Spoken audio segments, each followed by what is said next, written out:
ತಾಯಿ ಯಾವಾಗಲೂ ಹೇಳೋರು, ಯಾರಾದರೂ ಕೇಳಿದ್ರೆ ಇಲ್ಲ ಅವನು ಓದಲಿ, ಚೆನ್ನಾಗಿ ಓದ್ತಾನ, ಅವನೇನೋ ಒಂದು ವೈಟ್ ಪೇಪರ್ ಮೇಲೆ ಏನೋ ಬರ್ದು ಬದುಕ್ತಾನೆ ಬಿಡು ಅನ್ನೋರು.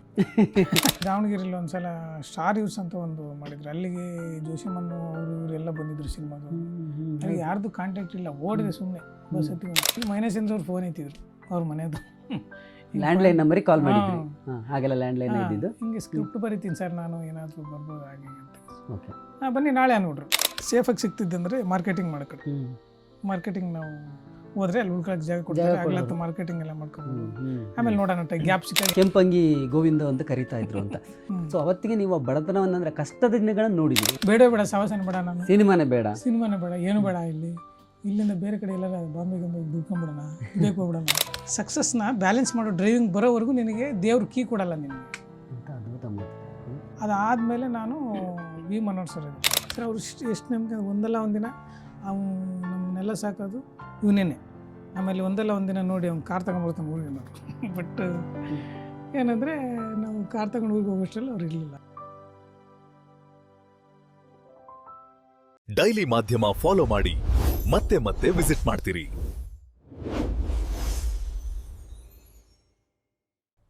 ಎಲ್ಲ ಹಂತದಲ್ಲೂ ನಿಮಗೆ ಒಂದಲ್ಲ ಒಂದು ರೀತಿ. ಈಗ ಯಾರಾದರೂ ಒಬ್ರು ಬೇಡ ಅನ್ಬೋದಿತ್ತು, ಇದೆಲ್ಲ ಯಾಕೆ ಅಂತ ತಳ್ಬೋದಿತ್ತು, ಇದೆಲ್ಲ ಏನಕ್ಕೆ ಮಾಡ್ತಾರೆ, ಹಿಂಗೆ ಆ ಎನ್ಕರೇಜ್ಮೆಂಟ್ ಸಿಕ್ಕು ಅವರು ಕೂಡ ಅಷ್ಟೇ ನನ್ನ ಬಾಲಸುಂದರ್ ಬೆಳೆಯೋದಕ್ಕೆ ಅದು ಹರಿಕತೆ ಮಾಡಿಸಿರಲ್ಲ. ಅದನ್ನು ಕೂಡ ನಾನು ಬೆಂಗಳೂರಿಗೆ ಬಂದಮೇಲೆ ಸೊ ಅದನ್ನು ಆ ಒಂದು ಥ್ರೆಡ್ ಇಟ್ಕೊಬಿಟ್ಟು ಒಂದು ಎನ್ಲಾರ್ಜ್ ಮಾಡಿ ನಾಟಕ ಮಾಡಿ ಅದು 100 ಶೋ ಆಯಿತು ಸರ್. ಇವಾಗಲೂ ಕೂಡ ಶೋ ಆಗ್ತಾರೆ. ಅದಾಯ್ತು. ಅದಾದಮೇಲೆ ನಾನು ಡಿಗ್ರಿಗೆ ಬಂದಮೇಲೆ, ಡಿಗ್ರಿಯಲ್ಲಿ ನನಗೆ ಎಸ್ ಎಸ್ ಹಿರೇಮಠ ಅಂತ ನೀವು ಕೇಳಿರ್ಬೋದು, ಸಾಹಿತಿಗಳು, ಅವ್ರು ಸಿಕ್ಕಿದ್ರು. ಅವರು ನಿಮ್ಮ ಗುರುಗಳು? ಕನ್ನಡ ಲೆಕ್ಚರ್ ಡಿಗ್ರಿಯಲ್ಲಿ. ಓಕೆ. ಆಮೇಲೆ ಮುದೇನೂರು ನಿಂಗಪ್ಪ ಅಂತ ಅವರು ಕನ್ನಡ ಸಾಹಿತಿಗಳು, ಅವರು ಸಿಕ್ಕಿದ್ರು. ಆಮೇಲೆ ರುದ್ರಪ್ಪ ಸರ್ ಅಂತ ಅವರು ಸಾಹಿತಿಗಳು. ಇವರೆಲ್ಲ ಎನ್ಕರೇಜ್ಮೆಂಟ್ ಸಿಕ್ತು ಸರ್. ನಾವು ಡಿಗ್ರಿಯಲ್ಲಿ ಎನ್ ಎಸ್ ಎಸ್ ಕ್ಯಾಂಪ್ ಹೋಗ್ತೀವಲ್ಲ, ಎನ್ ಎಸ್ ಎಸ್ ಕ್ಯಾಂಪ್ ಹೋದಾಗ ಲಕ್ಕಿಲಿ ಒಂದು ವರ್ಷ ನಮ್ಮೂರಲ್ಲಿ ಹಾಕಿದ್ರು ಕಡಬೀರಲ್ಲಿ. ಓಕೆ. ಅಲ್ಲಿ ಊರವ್ರ ಎನ್ಕರೇಜ್ಮೆಂಟು ಜೊತೆಗೆ ಕಾಲೇಜ್ ಎನ್ಕರೇಜ್ಮೆಂಟ್ ಎಲ್ಲರದು ಸಿಕ್ತು. ದಿನ ಒಂದೊಂದು ಪ್ರಾಸಂಗಡ ಬರೆದು, ನಾಟಕ ಬರ್ಸಿದ್ದು ಈ ಥರದ್ದಾಗಿ ಅಲ್ಲೂ ಕೂಡ 2 ವರ್ಷ ಹೆಂಗಾಯ್ತು ಅಂತಂದರೆ, 1 ವರ್ಷ ನಮ್ಮೂರಲ್ಲಿ, ಇನ್ನೊಂದು ವರ್ಷ ಚಿಗಟೇರಿ ಅಂತ ಇದೆ, ಗೊತ್ತು, ಅಲ್ಲಿ ಮಾಡಿದ್ದು. ನಮ್ಮ ದಾವಣಗೆರೆಯಲ್ಲಿ ಚಿಗಟೇರಿ ಆಸ್ಪತ್ರೆ ಕೂಡ ಇದೆ. ಅದೇ ಚಿಗಟೇರಿ ದೇವ್ರದ್ದು ದೇವಸ್ಥಾನ ಎಲ್ಲ ಇದೆ, ದೇವಸ್ಥಾನ ಅದು. ಸೊ ಅಲ್ಲಿ ಅವರು 10 ದಿನ ಆದಮೇಲೆ ಊರವರು ನಮ್ಮನ್ನು ಬಿಟ್ಕೊಡಕ್ಕೆ ರೆಡಿ ಇರಲಿಲ್ಲ, ಹಂಗಾಗ್ಬಿಟ್ಟಿತ್ತು. ಅಂದರೆ ಅಷ್ಟು ಬಾಂಡಿಂಗು. ರಾತ್ರಿ ಕಲ್ಚರಲ್ ಪ್ರೋಗ್ರಾಮ್ ನೋಡೋದಕ್ಕೆ ಎಲ್ಲ ಊಟ ಗೀಟ ಮುಗಿಸ್ಕೊಂಡ್ಬಂದು ಎಲ್ಲ ಕೂತ್ಬಿಡೋರು. ಆಮೇಲೆ 1 ವರ್ಷ ಕಣಿವೆಳ್ಳಿ ಅಂತ ಅಲ್ಲೂ ಕೂಡ ಅಷ್ಟೇ. 10 ದಿನ ಆದಮೇಲೆ ನಮ್ಮನ್ನು ಬಿಟ್ಕೊಡಕ್ಕೆ ಅಳಕ್ಕೆ ಶುರು ಮಾಡ್ಬಿಟ್ರು. ಅಷ್ಟು ಚೆನ್ನಾಗಿ, ಅಂದರೆ ಆ ಕಲ್ಚರಲ್ ಪ್ರೋಗ್ರಾಮ್ ಮಾಡೋದ್ರಿಂದನೇ ಅವ್ರ ಮನಸ್ಸಿಗೆಲ್ಲ ಕಾರಣ ಆಗಿದೆ ಅಲ್ವಾ. ಅದು ಅಂದರೆ ಹತ್ರ ಆಗೋದು ಅದರಿಂದನಲ್ವ.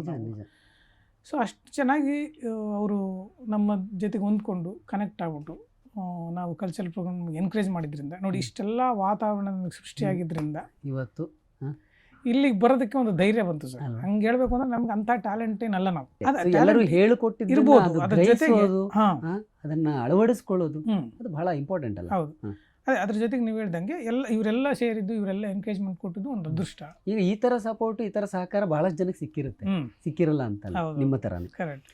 ಬಟ್ ಅದನ್ನ ಎಷ್ಟು ಜನ ತಗೊಳ್ತಾರೆ ಅನ್ನೋದು, ಬಳಸ್ಕೊಳ್ಳೋದು ಎಷ್ಟು ಜನ ಅದನ್ನ ಬಳಸ್ಕೊಳ್ತಾರೆ ಅನ್ನೋದು ಮುಖ್ಯ. ಅದನ್ನ ನನಗೆ ಗುರುಗಳಾಗಿ ಅವ್ರು ಬಂದಿದ್ದಾರೆ, ಅವರಿಂದ ನಾನು ಇದನ್ನು ಕಲಿತಾ ಇದ್ದೀನಿ ಅಂತ ಅಂದುಕೊಳ್ಳೋರು, ಆ ಭಾವನೆಯಲ್ಲಿ ಇರೋರು ಬಹಳ ಕಡಿಮೆ. ನೋಡಿ, ಅದು ಮನಸ್ಸಿದ್ರೆ ಮಾರ್ಗ ಅಂತಾರಲ್ಲ, ಹಂಗೆ ನಾನು ಇಲ್ಲಿಗೆ ಬರಬೇಕು ಅನ್ನೋದು ಯಾವಾಗಲೂ ಇತ್ತು ನನಗೆ. ಓಕೆ, ಬೆಂಗಳೂರಿಗೆ ಬರಬೇಕು, ಸಿನಿಮಾದಲ್ಲಿ ಏನು ಮಾಡಬೇಕು ಅಂತ ಗೊತ್ತಿಲ್ಲ, ಮಾಡ್ಬೇಕೇನೋ, ಆಕ್ಟರ್ ಆಗಬೇಕು ಅನ್ನೋದು ಅಲ್ಲ. ನಮ್ಮ ತಾಯಿ ಯಾವಾಗಲೂ ಹೇಳೋರು, ಯಾರಾದರೂ ಕೇಳಿದ್ರೆ ಇಲ್ಲ ಅವನು ಓದಲಿ, ಚೆನ್ನಾಗಿ ಓದ್ತಾನ, ಅವನೇನೋ ಒಂದು ವೈಟ್ ಪೇಪರ್ ಮೇಲೆ ಏನೋ ಬರ್ದು ಬದುಕ್ತಾನೆ ಬಿಡು ಅನ್ನೋರು. ಅಮ್ಮಂಗೆ ಅಷ್ಟು ನಂಬಿಕೆ ಬಗ್ಗೆ ಆಲ್ರೆಡಿ. ಅವಾಗ ತಂದೆ ಏನು ಮಾಡ್ತಿದ್ರೆ? ತಂದೆ ಕೃಷಿಕರು. ವ್ಯವಸಾಯ. ನಾವು ಜೊತೆಗೆ ವ್ಯವಸಾಯನೇ ಮಾಡ್ಕೊಂಡು ಬಂದಿರೋದು. ಇವಾಗಲೂ ಕೂಡ ವ್ಯವಸಾಯ, ನಮ್ಮ ಅಣ್ಣ ತಮ್ಮಳೆಲ್ಲ ವ್ಯವಸಾಯ ಮಾಡ್ತಾರೆ, ನಮ್ಮ ಅಣ್ಣದ್ರೆಲ್ಲ ಇವಾಗಲೂ ಮಾಡ್ತಾರೆ. ನಮ್ದು ಹೊಲ ಇದೆ, ಇವಾಗಲೂ ಕೂಡ ನಡೆಯುತ್ತೆ. ಅವಾಗಿಂದ ಕೃಷಿಕರೇ ನಾವು. ಸೊ ಕೃಷಿ ಮಾಡ್ತಿದ್ರು. ಸೊ ಅಷ್ಟು ನಂಬಿಕೆ ಇತ್ತು ತಾಯಿಗೆ. ಸೊ ಏನಾದ್ರು ಬರ್ಕೊಂಡು ಬದುಕ್ತಾನೆ. ಸೊ ನನಗೂ ಅದೇ ಮೈಂಡಲ್ಲಿ ಕೂತ್ಬಿಟ್ಟಿತ್ತು, ನಾನು ಏನೋ ಮಾಡಿ ಬದುಕ್ತೀನಿ, ಸ್ಕ್ರಿಪ್ಟ್ ಬರೆದು ಬದುಕ್ತೀನಿ, ಏನು ಮಾಡಿ ಬದುಕ್ತೀನಿ ಅಂತ ಹೇಳ್ಬಿಟ್ಟು. ಸೊ ಅಲ್ಲಿ ದಾವಣಗೆರೆಯಲ್ಲಿ ಒಂದ್ಸಲ ಸ್ಟಾರ್ ಯೂಸ್ ಅಂತ ಒಂದು ಮಾಡಿದ್ರು, ಅಲ್ಲಿಗೆ ಜೋಶಿಮನ್ನು ಅವರು ಇವರೆಲ್ಲ ಬಂದಿದ್ರು ಸಿನಿಮಾದು. ಅಲ್ಲಿ ಯಾರ್ದು ಕಾಂಟ್ಯಾಕ್ಟ್ ಇಲ್ಲ, ಓಡಿದೆ ಸುಮ್ಮನೆ ಬಸ್ ಹತ್ತಿಕೊಂಡು, ಬರ್ತಾರಂತ ವಿಷಯ ಗೊತ್ತಾಗಿ ಕಾರ್ಯಕ್ರಮ ಇದೆ ಅಂತ. ಅಲ್ಲಿ ಆಮೇಲೆ ಆ ಒಂದು ನನಗೆ ಇಸ್ವಿ ನೆನಪಿಲ್ಲ, ಬಟ್ ಕಾರ್ಯಕ್ರಮದ ಹೆಸರು ನೆನಪಿದೆ. ಯಾವ ಇಸ್ವಿ ಅಂತ ನನಗೆ ಎಕ್ಸಾಕ್ಟ್ ಆಗಿ ನೆನಪಿಲ್ಲ. ಅಲ್ಲಿ ಮತ್ತೆ ಏನೋ ಒಂದು ಕಾಂಟ್ಯಾಕ್ಟ್ಸ್ ಇತ್ತು. ಆಮೇಲೆ ಫೋನ್ ಮಾಡಿಕೊಂಡು ಮೈನಾ ಚಂದ್ರ ಅಂತ ಒಬ್ರು ಹಾಂ ಮೈನಾ direction ಚಂದ್ರು, ಮಾಡೋರು, ಅಯ್ಯೋ ಪಾಪ ಅವ್ರ ಹೆಸರು ಪಾಂಡು. ಯಾರಿಗೆ ಗೊತ್ತಿಲ್ಲ ಹೇಳಿ. ನಟರು ಮತ್ತೆ ಡೈರೆಕ್ಟರ್. ಡೈರೆಕ್ಟರ್. ಅವ್ರು ಅವಾಗ ಪಾಪ ಪಾಂಡು ಅಂತ ಮಾಡ್ತಿದ್ರಲ್ಲ, ಪಾಂಡುರಂಗ ಅಂತ ಮಾಡ್ತಾ ಇದ್ರು, correct. ಡೈರೆಕ್ಷನ್ ಮಾಡ್ತಿದ್ರು ಪಾಂಡುರಂಗ. ಆಗ ಅಲ್ಲಿಗೆ ಹೋದಾಗ ನನಗೆ ಅಲ್ಲಿ ಒಬ್ರು ಮಂಜುನಾಥ್ ಅಂತ ಅವ್ರ ಪರಿಚಯ ಆಗ್ಬಿಟ್ಟು, ಸೊ ಅವ್ರು ನನ್ನ ಆಸಕ್ತಿ ನೋಡ್ಬಿಟ್ಟು ಬನ್ನಿ ಏನಾರ ಮಾಡೋಣ ಅಂತಂದ್ರು. ಸೊ ಕೊನೆಗೆ ಅಲ್ಲಿಗೆ ನನಗೊಂದು ಡೈರಿ ಸಿಕ್ತು. ಅವಾಗ ಮೊಬೈಲ್ಗಳಿಲ್ವಲ್ಲ ಸರ್. ಕರೆಕ್ಟ್. ಈ ಸಿನಿಮಾ ಡೈರಿ ಇದು 2002 and 3. ಓಕೆ. 2002. ಇನ್ನು ಫೋನು ಇರಲಿಲ್ಲ. ಆ ಡೈರಿಯಲ್ಲಿ ನಂಬರ್ಗಳು ಹೊಡೆಯೋದು ಸುಮ್ಮನೆ ಫೋನ್.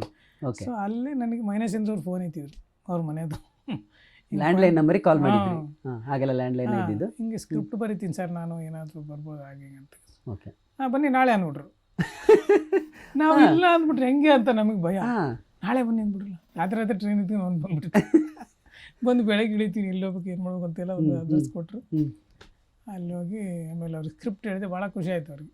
3 ಎಪಿಸೋಡು ಮಾಡೋಣ ಇದನ್ನು ಅಂತ ಹೇಳ್ಬಿಟ್ಟು ಸೆಲೆಕ್ಟ್ ಮಾಡಿದ್ರು. ಸೊ 3 ಎಪಿಸೋಡು ಶೂಟ್ ಮಾಡಿದ್ರು ಆ್ಯಕ್ಚುಲಿ. ಸೊ ಅದಾದಮೇಲೆ ಮತ್ತೆ ತಿರ್ಗಾ ಹೋಗ್ಬೋದೆ, ಓದ್ತಾ ಇದ್ದಾವೆ ಡಿಗ್ರಿ ಪಿ ಯು ಸಿಯಲ್ಲಿದ್ದಾಗ. ಮತ್ತು ತಿರ್ಗಾ ಹೋಗ್ಬೇಕಲ್ಲ, ಏನಾರು ಮಾಡಬೇಕಲ್ಲ ನಾನು. ತಿರ್ಗಾ ಮತ್ತೆ ರಜೆ ಇದ್ದಾಗ ಬಂದ್ಬಿಡೋದು ಅಕ್ಟೋಬರು. ಬಂದ್ಬಿಟ್ಟು ಇಲ್ಲಿ ಉಳ್ಕೊಳಕ್ಕೆ ಜಾಗ ಬೇಕಲ್ಲ, ಸೇಫಾಗಿ ಸಿಗ್ತಿದ್ದಂದರೆ ಮಾರ್ಕೆಟಿಂಗ್ ಮಾಡ್ಕೊಡಿ. ಮಾರ್ಕೆಟಿಂಗ್ ನಾವು ಹೋದ್ರೆ ಅಲ್ಲಿ ಉಳ್ಕೊಳಕ್ಕೆ ಜಾಗ ಕೊಡ್ತಾರೆ, ಆಗ್ಲತ್ತ ಮಾರ್ಕೆಟಿಂಗ್ ಎಲ್ಲ ಮಾಡ್ಕೊಬೋದು.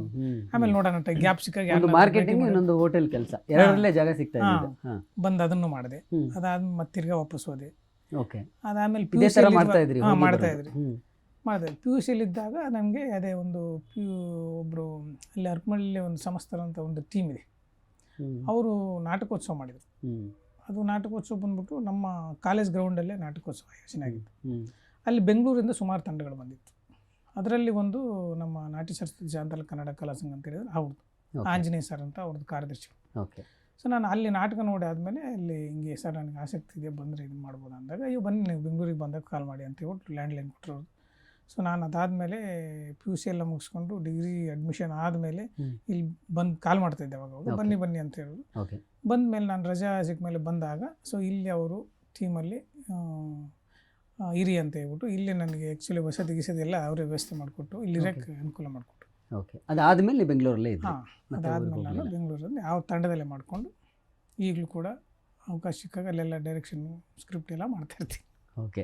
ಸೊ ಇದಿಷ್ಟು ನಿಮ್ಮ ಜರ್ನಿ. ಅಂದರೆ ನಾನು ಇದನ್ನು ಯಾಕೆ ಮೊದಲು ನಿಮ್ಮ ಬಾಲ್ಯ, ನೀವು ಬೆಳೆದು ಬಂದ ರೀತಿ, ಇದ್ರ ಬಗ್ಗೆ ಹೇಳಬೇಕು ಅಂತ ಅಂದ್ಕೊಂಡೆ. ಇಲ್ಲ ಅಲ್ಲ, ಜಾಸ್ತಿ ಅಲ್ಲ, ಅದಿಷ್ಟು ಬೇಕಾಗಿತ್ತು, ಅಷ್ಟು ವಿಷಯ ಇದೆ. ಅಂದರೆ ಎಲ್ಲರೂ ಅಂದ್ಕೊಳ್ತಾರೆ ಕಲಾವಿದರು ಯಾವುದೋ ಒಂದು ಕಾರ್ಯಕ್ರಮದಲ್ಲೋ ಸಿನಿಮಾದಲ್ಲೋ ಒಂದು ಪಾತ್ರದ ಮೂಲಕ ಅವರಿಗೆ ನೇಮು ಫೇಮು ಸಿಕ್ಕಾಗ ತಕ್ಷಣಕ್ಕೆ ಒಂದು ಯಶಸ್ಸು ಸಿಕ್ಕಿಬಿಡ್ತು ಅಂತ. ಇವತ್ತು ಬರೋರಿಗೆ ಇದೆಲ್ಲವೂ ಒಂದು ಪಾಠ, ಇದೊಂದು ಕಲಿಕೆ. ಅದರ ಹಿಂದೆ ಬಹಳಷ್ಟು ಪರಿಶ್ರಮ ಇರುತ್ತೆ ಅವರು ಬೆಳೆದು ಬಂದ ಹಾದಿ. ಈಗತ್ತು ಜಿ ಅಂದರೆ ಗೋವಿಂದೇ ಗೌಡ ಅಂದಾಗ ನಮ್ಮ ಆಡಿಯನ್ಸಿಗೆ ಗೊತ್ತಾಗೋದು ಒಂದು ಕಾಮಿಡಿ ಕಿಲಾಡಿಗಳು ಅಂತಾರೆ, ಇಲ್ಲ KGF ಅಂತಾರೆ. ಆ ಹೆಸರು, ಆ ಜನಪ್ರಿಯತೆ, ಆ ಯಶಸ್ಸು ಅದೆಲ್ಲವೂ ಆ ಒಂದು ಸಿನಿಮಾ, ಒಂದು ಕಾರ್ಯಕ್ರಮದಿಂದಲೇ ಸಿಕ್ಕಿದ್ದಲ್ಲ, ತಕ್ಷಣಕ್ಕೆ ಸಿಕ್ಕಿದ್ದಲ್ಲ. ಅದರ ಹಿಂದೆ ಇಷ್ಟು ಸುದೀರ್ಘವಾದಂತಹ ಜರ್ನಿ, ಅನುಭವಗಳ ಒಂದು ದೊಡ್ಡ ಮೂಟೆ ಇರುತ್ತೆ. ಸೊ ಅದೆಲ್ಲವೂ ಆದಮೇಲೆ ಅಲ್ಲಿಗೆ ಬರುತ್ತೆ. ಆವಾಗಲೇ ಹೇಳ್ತಾ ಇರುವಾಗ ನೀವು ಒಂದು ವಿಚಾರ ಬಹಳ ಕಾಮಿಡಿಯಾಗಿ ಹೇಳಿದ್ರಿ. ಬಟ್ ಒಬ್ಬ ಕಲಾವಿದ ಹೇಗೆ ಅದ್ಭುತ ಕಲಾವಿದ ಆಗಿ ರೂಪುಗೊಳ್ತಾನೆ ಅಥವಾ ಒಬ್ಬ ಹಾಸ್ಯ ಕಲಾವಿದ ಆಗಿ ರೂಪುಗೊಳ್ತಾನೆ ಅಂದರೆ ತನ್ನ ಜೀವನದಲ್ಲಿ ಆದಂಥ ಅನುಭವಗಳನ್ನೇ ಪಾಠ ಅಂದುಕೊಂಡಾಗ, ಅದನ್ನೇ ಕಲಿಕೆ ಅಂತ ಅಂದುಕೊಂಡಾಗ ಮಾತ್ರ ಅದು ಸಾಧ್ಯ ಆಗುತ್ತೆ. ನೀವು ಅವಾಗಲೇ ಹೇಳಿದ್ರಿ ಕೆಂಪಂಗಿ ಗೋವಿಂದ ಅಂತ ಕರೀತಾ ಇದ್ರು ಅಂತ. ಸೊ ಅವತ್ತಿಗೆ ನೀವು ಬಡತನವನ್ನು ಅಂದರೆ ಕಷ್ಟದ ದಿನಗಳನ್ನು ನೋಡಿದಿರಿ. ಒಂದು ಶರ್ಟ್ ಇಟ್ಕೊಂಡು ಬಾಲ್ಯದಲ್ಲಿ ಕಳೀತಾ ಇದ್ದಂಥ ಕಾಲ. ಅದನ್ನ ನೀವು ಒಂದು ಅನುಭವದ ರೀತಿಯಲ್ಲಿ, ಒಂದು ಹಾಸ್ಯದ ರೀತಿಯಲ್ಲಿ ಹೇಳಿದ್ರಿ ಅದನ್ನ, ಅಲ್ವಾ? ಆ ಥರದ್ದು ಸುಮಾರಾಗಿದೆ ಸರ್ ನಮಗೆ. ಆ್ಯಕ್ಚುಲಿ ಈಗ ನೋಡಕ್ ಹೋದ್ರೆ ನಮ್ಮ ತಂದೆ ತಾನೇ ಓದಿಸೋ ಪರಿಸ್ಥಿತಿಯಲ್ಲಿ ಇರಲಿಲ್ಲ, ಅಷ್ಟು ಕಷ್ಟ. ಅದು ಇವತ್ತಿನ ಜನರೇಷನ್ಗೆ ಬಹಳ ಮುಖ್ಯವಾಗಿ ಬೇಕಾಗಿರೋಂಥ ತಿಳ್ಕೊಳ್ಳೋ ಪರಿಸ್ಥಿತಿನೇ ಇರಲಿಲ್ಲ. ಬಟ್ ನನಗೆ ಸ್ಕೂಲ್ಗೆ ಹೋಗಿ ಭಾಳ ಆಸಕ್ತಿ. ನಾನು ಸ್ಕೂಲ್ ಬಿಡಿಸ್ಬೇಕು ಅಂದ್ರೆ ಕಷ್ಟ. ನಮ್ಮ ತಂದೆ ಸ್ಕೂಲಿಗೆ ಬಂದ್ಬಿಟ್ಟು ಇವತ್ತೊಂದಿನ ಕರ್ಕೊಂಡೋಗ್ತೀನಿ ಕೂಲಿ ಮಾಡೋಕ್ಕೆ ಅಂತ ಹೇಳ್ಬಿಟ್ಟು ಕರ್ಕೊಂಬರ್ಬೇಕಿತ್ತು ಮೇಷಿ ಸ್ಕೂಲಿಂದ. ಎಷ್ಟು ಜನ ಮಕ್ಕಳು ನೀವು? ನಾನು, ನಮ್ಮ ಅಣ್ಣ, ನಮ್ಮ ಅಕ್ಕ, ನಾನು, 3 ಜನ. ನೀವು ಕೊನೆಯವರು? ನಾನು ಕೊನೆಯವರು. ಸೊ ಅಷ್ಟು ಕಷ್ಟ ಇತ್ತು ಸರ್. ಹಂಗೆ ಅಂದ್ರೆ ಅಷ್ಟು ಆಸಕ್ತಿ ಇತ್ತು ನನಗೆ ಸ್ಕೂಲ್ಗೆ ಹೋಗೋದಕ್ಕೆ. ಆಸಕ್ತಿ ನೋಡಿನೇ ನಮ್ಮ ತಾಯಿ ಏನು ಹೇಳೋರು, ಇಲ್ಲ ಓದಿಸ್ಬೇಕು ಹೆಂಗಾರ ಮಾಡಿ ಕಷ್ಟಪಟ್ಟು. ಸುಮಾರು ಜನ ಹೇಳಿದ್ರು ಅವ್ರಿಗೆ, ಅಕ್ಕಪಕ್ಕದವರು ರಿಲೇಟಿವ್ ಇರ್ತಾರಲ್ಲ, ಕರೆಕ್ಟ್, ಯಾಕೆ ಓದಿಸ್ತೀಯಾ, ಕೂಲಿ ಕರ್ಕೊಂಬರ ಅವ್ನಿಗೂ 10 ರೂಪಾಯಿ ಸಿಗುತ್ತೆ ಕರ್ಕೊಂಬ ಅಂತ ಹೇಳೋರು. ಅವಾಗಿನ ಲೆಕ್ಕಾಚಾರ ಆಗಿತ್ತು. 10 ರೂಪಾಯಿ ಒಂದು ದಿನಕ್ಕೆ ಕೂಲಿಗೆ. ಕರ್ಕೊಂಬ ಕೂಲಿಗೆ ಸಿಗ್ತದಲ್ಲ ಅಂತ ಹೇಳೋರು. ಹ್ಮ್. ಇಲ್ಲ ಅವ್ನು ಓದಿಸ್ತೀನಿ ನಾನು ಅಂತ ನಮ್ಮ ತಾಯಿ ಆಟ ಹ್ಮ್. ಅಷ್ಟು ಆಟ ಮಾಡಿ ಓದಿಸ್ಯಾರ ಅವರು. ಸೊ ನಮ್ಮ ಅಣ್ಣನೂ ಹಂಗೆ ಓದಿಸಿದ್ರು. ನಿಮ್ಮ ತಾಯಿನ ನೀವು ಬಹಳ ಇದು ಹೌದು, ಮಾಡಬೇಕು ಹೌದು. ನಿಮ್ಮ ಜೀವನದಲ್ಲಿ. ಹಾಂ, ಅವರಿಲ್ಲ ಅಂದಿದ್ರೆ ಭಾಳ ಕಷ್ಟ ಆಯ್ತು. ಯಾರಾದ್ರೊಬ್ಬರು ನಂಬೋರು ಬೇಕು ಗಟ್ಟಿಯಾಗಿ, ಹೌದು ಅಲ್ವಾ? ಸರ್ ಅವ್ರು ಎಷ್ಟು ನಂಬಿಕೆ, ಒಂದಲ್ಲ ಒಂದಿನ ಅವು ನಮ್ಮನ್ನೆಲ್ಲ ಸಾಕೋದು ಇವನೇನೆ. ಆಮೇಲೆ ಒಂದಲ್ಲ ಒಂದಿನ ನೋಡಿ ಅವ್ನು ಕಾರ್ ತಗೊಂಬರ್ತಾನೆ ಊರಿಗೆನವರು. ಬಟ್ ಏನಂದರೆ ನಾವು ಕಾರ್ ತಗೊಂಡು ಊರಿಗೆ ಹೋಗೋಷ್ಟರಲ್ಲಿ ಅವ್ರು ಇರಲಿಲ್ಲ. ಅದು ಸಮಸ್ಯೆ. ಎಷ್ಟನೇ ಇಸ್ವಿಲಿ ಅಮ್ಮ ಹೋಗಿದ್ದು? ಅವರು ಅದೇ 2003 ಸರ್, 3-4. ಓಕೆ, ಆಗಲೇ ಬಹಳ ವರ್ಷ ಹಿಂದೆ ನೀವು ಬೆಂಗಳೂರಿಗೆ ಬಂದು. ನಾನು ಡಿಗ್ರಿ ಮಾಡ್ತಿರುವ. ನಮ್ಮ ಅಣ್ಣನೂ ಕೂಡ, ಅವರು ಕೂಡ ಒಳ್ಳೆ ಬರಹಗಾರರು. ಅವ್ರಿಗೂ ಕೂಡ ಒಳ್ಳೆ ಆಸಕ್ತಿ, ಸಾಹಿತ್ಯ ಆಸಕ್ತಿ. ಹೌದಾ? ಕಥೆ ಕವನಗಳನ್ನೆಲ್ಲ ಬರೆಯೋರು. ಇವಾಗಲೂ ಕೂಡ ಅದು ಕೂಡ ಒಂದು ರೀತಿಲಿ ಅಂದರೆ ಮನೆಯಲ್ಲಿ ಆ ಥರದವ್ರು ಇದ್ದಾಗ ಓಕೆ ಏನಾಗುತ್ತೆ, ವಾತಾವರಣ ಆ ಥರ ಇದ್ದಾಗ. ಹೌದು. ಆಮೇಲೆ ನಮ್ಮ ಅಕ್ಕನೂ ಜಾನಪದ ಹಾಡುಗಾಡ್ಸಿ. ಒಬ್ಬೊಬ್ಬ. ಸೊ ಹಂಗಿದ್ರೆ ಇಡೀ ಕುಟುಂಬನೇ ನಿಮ್ದು ಕಲಾ ಅಂದರೆ ಅದಕ್ಕೋಸ್ಕರ ಅಂತ ಅಲ್ಲ, ಅಲ್ಲ, ಬಟ್ ಆದ್ರೆ ಒಂದು ಆಸಕ್ತಿ ಇದೆಯಲ್ಲ, ವೆರಿ ವೆರಿ ಇಂಪಾರ್ಟೆಂಟ್. ನಮ್ಮ ಅಕ್ಕನೂ ಒಳ್ಳೊಳ್ಳೆ ಕಥೆಗಳನ್ನ ಹೇಳೋರು. ಆಮೇಲೆ ಕತೆ ಕಟ್ಟಿ ಹೇಳೋರು. ಅಂದರೆ ಕಟ್ಟಿ ಹೇಳೋರು ಅನ್ನೋದಕ್ಕೆ ಒಂದು ಎಕ್ಸಾಂಪಲ್ ಕೊಡ್ತೀನಿ. ಒಂದ್ಸಲ ನಂದು ಇಲ್ಲಿ ಬೆಂಗಳೂರಲ್ಲಿದ್ದಾಗ ನಮ್ಮ ಅಕ್ಕನಿಗೂ ಹುಷಾರಿಲ್ದಂಗೆ ಆಯಿತು. ನಂದು ಕೂಡ ಫೈನಾನ್ಸಿಯಲಿ ತುಂಬ ಸಫರ್ ಆಗಿದೆ. ನನ್ನ ಸಿನಿಮಾ ಡೈರೆಕ್ಷನ್ 2 ಸಿನಿಮಾ ಡೈರೆಕ್ಷನ್ ಮಾಡಿದ್ವಿ. ಫುಲ್ಲು ಇದಾಯಿತು. ಅಷ್ಟೊತ್ತಿ ನಮ್ಮ ತಾಯಿನೂ ಎಕ್ಸ್ಪರ್ಟ್ ಆಗಿದ್ದರು. ತುಂಬ ಬೇಜಾರಾಗಿ, ಸೊ ಏನು ಮಾಡಿದ್ರು ಸಕ್ಸಸ್ ಆಗ್ತಿಲ್ವಲ್ಲ, ಒಂದು ಅಂತ ಬರುತ್ತಲ್ಲ. ಕರೆಕ್ಟ್. ಫೈನಾನ್ಷಿಯಲಿ ತುಂಬ ಬೇಡ ಸಾವಾಸನೆ ಬೇಡ, ನಾನು ಸಿನಿಮಾನೇ ಬೇಡ, ಏನು ಬೇಡ, ಇಲ್ಲಿಂದ ಬೇರೆ ಕಡೆ ಎಲ್ಲಾರ ಬಾಂಬೆಗೆ ದುಡ್ಕೊಂಬಿಡೋಣ, ಬೇಕು ಹೋಗ್ಬಿಡೋಣ, ಇಲ್ಲ ಕೆಲಸಕ್ಕೆ ಅಂತ ಡಿಸೈಡ್ ಮಾಡಿ ತುಂಬ ಬೇಜಾರಲ್ಲಿ ಕೂತಿದ್ದೆ. ಆ ಟೈಮಲ್ಲಿ ಒಂದು ಸಿನಿಮಾ ರಿಲೀಸ್ ಆಗಿ ಫೇಲ್ಯೂರ್ ಆಗಿತ್ತು. ಅವಾಗ ನಮ್ಮ ಅಕ್ಕ ಫೋನ್ ಮಾಡಿ, ಯಾಕಪ್ಪ ಇಷ್ಟೊಂದು ಬೇಜಾರು ಮಾಡ್ಕೋಬೇಡ ಅಂತೇಳಿ ಒಂದು ಚಿಕ್ಕ ಕತೆ ಹೇಳಿದ್ರು. ನೋಡಿ, ಇದು ಅವರೇ ಹೇಳಿರೋದು, ಕ್ರಿಯೇಟ್ ಮಾಡಿ. ಏನಂದರೆ ನೋಡಿ, ಇವಾಗ ಒಂದು ಕಾರ್ ತೊಗೊಂಬರ್ತೀವಿ ಮನೆಗೆ. ಕಾರ್ ತೊಗೊಂಬಂದಾಗ ನಮ್ಮ ಮನೇಲಿ ಮಗು ಇರ್ತದೆ, ಅದು ಕೇಳುತ್ತೆ, ಹಠ ಮಾಡುತ್ತೆ ಕೊಡು ಅಂತ. ನಾವು ಕೊಡ್ತೀವ? ಕೊಡಲ್ಲ. ಯಾಕೆ? ತಗೊಂಡೋಗಿ ಕೀ ಸ್ಟಾರ್ಟ್ ಮಾಡಿ ಏನಾರು ಮಾಡಿ ಅನಾಹುತ ಮಾಡ್ಕೊಳ್ಳಲ್ವಾ, ಅದಕ್ಕೆ ಕೊಡಲ್ಲ. ಮುಂದೊಂದಿನ ಅದಕ್ಕೆ ಡ್ರೈವಿಂಗ್ ಕಲಿಸ್ತೀವಿ ಬುದ್ಧಿ ಬಂದಾಗ. ಆಮೇಲೆ ಡ್ರೈವಿಂಗ್ ಬಂದಮೇಲೆ ನಾವೇ ಕಾರ್ ಓಡಿಸುವಂಥ ಬಲವಂತ ಕೀ ಕೊಡ್ತೀವಿ, ಅದು ಓಡಿಸುತ್ತೆ ಚೆನ್ನಾಗಿ ಅಲ್ವಾ. ಅಂದರೆ ಅವ್ನು ನಮಗೆ ಗೊತ್ತಾಗುತ್ತೆ, ಇವನು ಡ್ರೈವಿಂಗ್ ಬರುತ್ತೆ, ಓಡಿಸ್ತಾನೆ ಅನ್ನೋ ಕಾನ್ಫಿಡೆನ್ಸ್ ನಮಗೆ ಬರುತ್ತೆ, ಅವಾಗ ಕೊಡ್ತೀವಿ. ಸೊ ನಿನಗೆ ಸಕ್ಸಸ್ಸನ್ನು ಡ್ರೈವಿಂಗ್ ಬರಬೇಕಪ್ಪ, ಸಕ್ಸಸ್ನ ಬ್ಯಾಲೆನ್ಸ್ ಮಾಡೋ ಡ್ರೈವಿಂಗ್ ಬರೋವರೆಗೂ ನಿನಗೆ ದೇವ್ರು ಕೀ ಕೊಡಲ್ಲ ನಿನಗೆ ಅಂತ. ಅದ್ಭುತ ಮಾತು. ಯಾಕೆ ಯೋಚನೆ ಮಾಡ್ತೀಯ? ನಿನಗಿನ್ನೂ ಆ ಡ್ರೈವಿಂಗು ಬ್ಯಾಲೆನ್ಸ್ ಮಾಡೋದು ಗೊತ್ತಿರಲ್ಲ, ಅದಕ್ಕೆ ದೇವ್ರು ಕೀ ಕೊಡಲ್ಲ ನಿನಗೆ, ಬೇಜಾರು ಮಾಡ್ಕೊಳ್ಳ. ಎಷ್ಟು ತೂಕವಾಗಿರ್ತಕ್ಕಂಥದ್ದು ಹೇಳ್ತಕ್ಕಂಥ. ಓಕೆ. ನೀವು ನಟರಾದ ಮೇಲೆ ನಿರ್ದೇಶನದಲ್ಲಿ ಆಸಕ್ತಿ ಬೆಳೆಸ್ಕೊಂಡಿದ್ದ ಅಥವಾ ಹೇಗೆ ಅದು? ಇಲ್ಲ, ಫಸ್ಟು ಡೈರೆಕ್ಷನಲ್ಲೇ, ಅಂದರೆ ಬರವಣಿಗೆ ಇತ್ತಲ್ಲ, ಬರವಣಿಗೆ ಇತ್ತು. ನಾನು ಇಲ್ಲಿ ಡೈರೆಕ್ಷನ್ ಮಾಡ್ತಾ ಕೆಲವೊಂದು ನಾಟಕದಲ್ಲಿ ಈಗ ಕೆಲವು ಲೀಡ್ ರೋಲ್ ಬರೋದು. ಲೀಡ್ ರೋಲ್ ಬಂದಾಗ ಏನು ಮಾಡೋದು, ಕೆಲವು ಪಾತ್ರಗಳನ್ನ ಆಯ್ಕೆ ಮಾಡ್ತಾ ಇದ್ವಿ. ನಮ್ಮ ಎಸೆನ್ಸ್ಗೆ ಅವ್ರು ಮಾಡ್ತಿರ್ಲಿಲ್ಲ. ಒಳಗಡೆ ಒಂದು ಇರುತ್ತಲ್ಲ, ಕಲಾವಿದನಿಗೆ ಒಂದು ತುಡಿತಾ ಇರುತ್ತೆ, ಇನ್ನೇನು ಬೇಕು ಹೆಂಗೆ ಮಾಡ್ಬೇಕು. ಸೊ ಅವಾಗ ಏನು ಮಾಡ್ತಿದ್ವಿ, ಅನಿವಾರ್ಯವಾಗಿ ನಾನೇ ಮಾಡೋಕ್ಕೆ ಶುರು ಮಾಡಿದೆ. ಸೊ ಅವಾಗ ನಾಟಕದಲ್ಲಿ ಎಷ್ಟೋ ಲೀಡ್ ರೋಲ್ ಮಾಡಿದೆ. ಸೊ ಅದು ಸಕ್ಸಸ್ ಆಗ್ತಾ ಬಂತು ನಾಟಕಗಳು. ಸೊ ಅಲ್ಲಿಂದ ನಾನು ಬರವಣಿಗೆ ಜೊತೆಗೆ ರಂಗಭೂಮಿಯಲ್ಲಿ ಆ್ಯಕ್ಟ್ ಮಾಡೋಕ್ಕೆ ಶುರು ಮಾಡಿದೆ. ಸುಮಾರು ನಾಟಕಗಳು ಆ ಥರನೇ ಆಯಿತು. ಅದು ಹರಿಕಥೆನೂ ಅದೇ ಥರ ಮಾಡಿದ್ವಿ.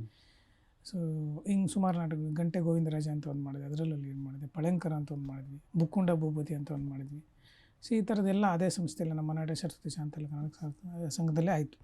ಅದಾದಮೇಲೆ ನಾನು ವಿ ಮನೋಹರ್ ಸರ್ ಇದ್ರಲ್ಲ, ಅದನ್ನು ಕೇಳೋಣ ಅಂದ್ಕೊಂಡೆ. ವಿ ಮನೋಹರ್ ಸರ್ ಗರಡಿಯಿಂದ ಭಾಳಷ್ಟು ಜನ ಯುವ ಪ್ರತಿಭೆಗಳು ಬಂದಿದ್ದಾರೆ. ಅವರು ಹಂಗೆ ಅಲ್ವ ಸರ್, ಬಹುಮುಖ ಪ್ರತಿಭೆ. ಕಾಶಿನಾಥ್ ಅವರು ಗರಡಿಯಿಂದ ಬಂದವರು, ಅವರು ಅಲ್ಲಿಂದ ಬಂದರು, ಅವ್ರು ಒಂದಷ್ಟು ಜನರಿಗೆ ಅದನ್ನ ಪಾಸ್ ಮಾಡಿದ್ರು.